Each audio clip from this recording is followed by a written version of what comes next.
Alright, ladies and gentlemen, I'm here on the show for my last video here tonight, and I want to recap the second game from the SEC tournament here tonight. My second and final game is number 6 Florida beating a number 11 Georgia. I'll probably be covering this whole SEC tournament along with other games I'll choose.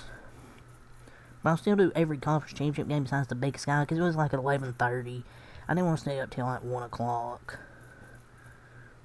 And to recap it, but anyways, let's get to the SEC tournament second round game 2 of the night. I want to recap from the night slate. This was a really competitive game all the way throughout. It was really a free throw fest, it felt like, in that second half. Really a free throw fest. And both these teams shot poorly from the free throw line. That's the thing I've noticed with Florida this year. They really struggle from the free throw line, especially that Tyrese Samuel kid. He needs to work on his free throw shooting, man.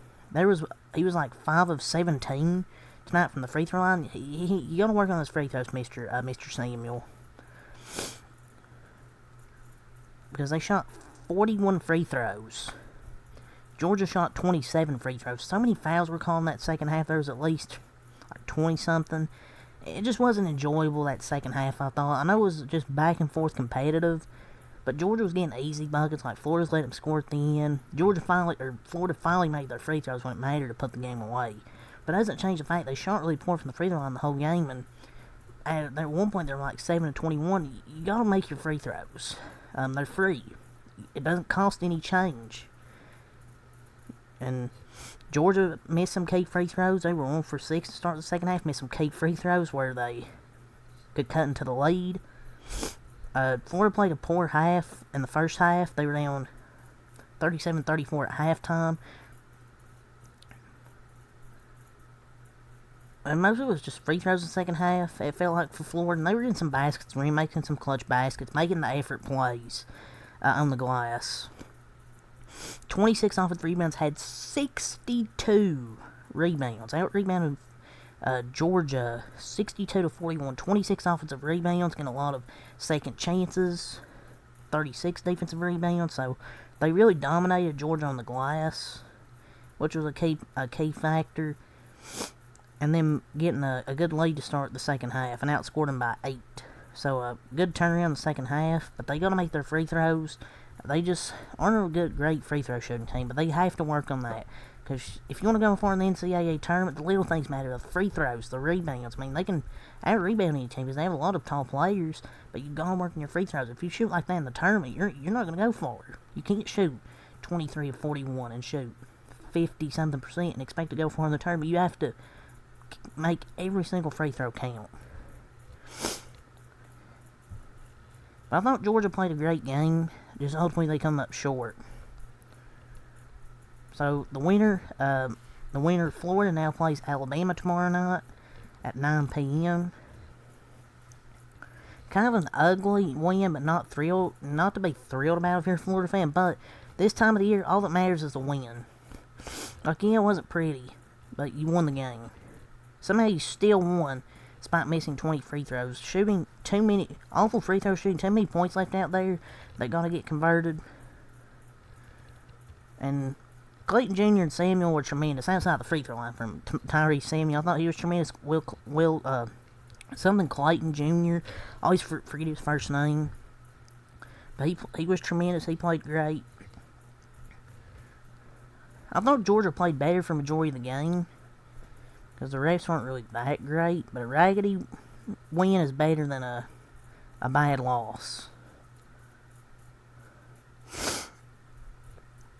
And the announcers are like, oh, Florida can't guard the ball. Well, they get called for a foul every play. Like, SEC officiating's terrible and biased. Like, Florida can guard the ball. It's just, it wasn't seen that way when the refs are calling a foul every play.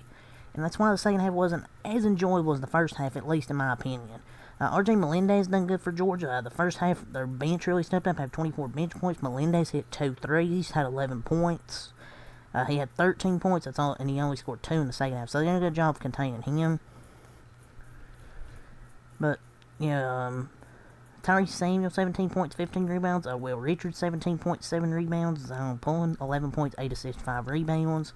Riley Coble, 8.7 rebounds. Made some big free throws there in the final seconds. Alex Condon, 10 points, 3 rebounds. Hanlongton, 4 rebounds.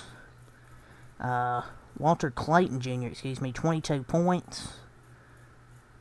7 of 15 shooting, 3 of 7 from 3, 3 steals and 1 block. A great game from him. And he did turn the basketball over under the Gators basket inside the final 30 seconds, but luckily Georgia took a terrible shot and missed.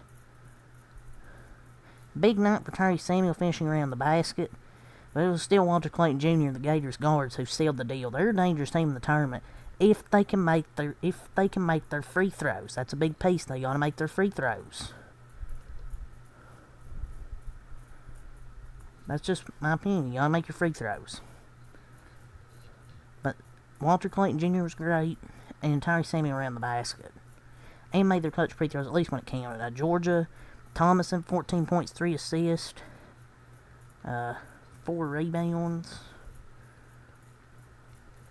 Tichiwa, however you say his name, 8 points, 3 rebounds. Blue Kane, 5 points, 4 rebounds. Didn't have as good a game as he did against Missouri. Demary Jr., 14 points, 3 assists, 4 rebounds. Anselm eBay, 2 points, 2 assists. Dylan James, 3 points.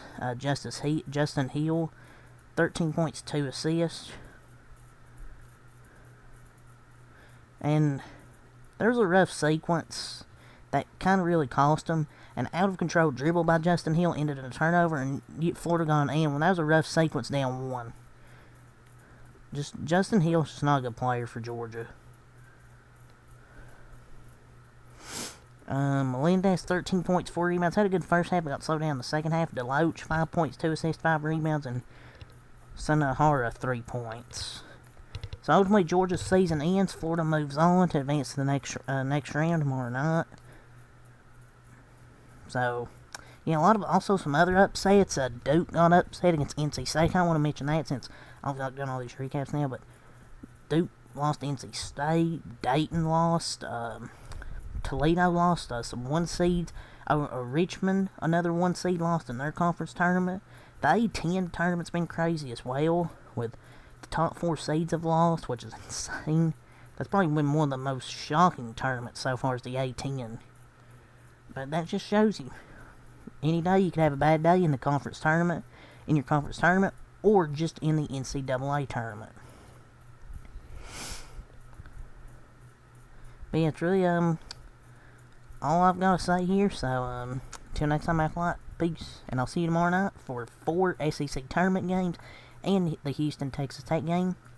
I'm still most looking forward to that Kentucky Wildcats game. Hopefully we get that win against Texas A&M, but we'll see. Peace.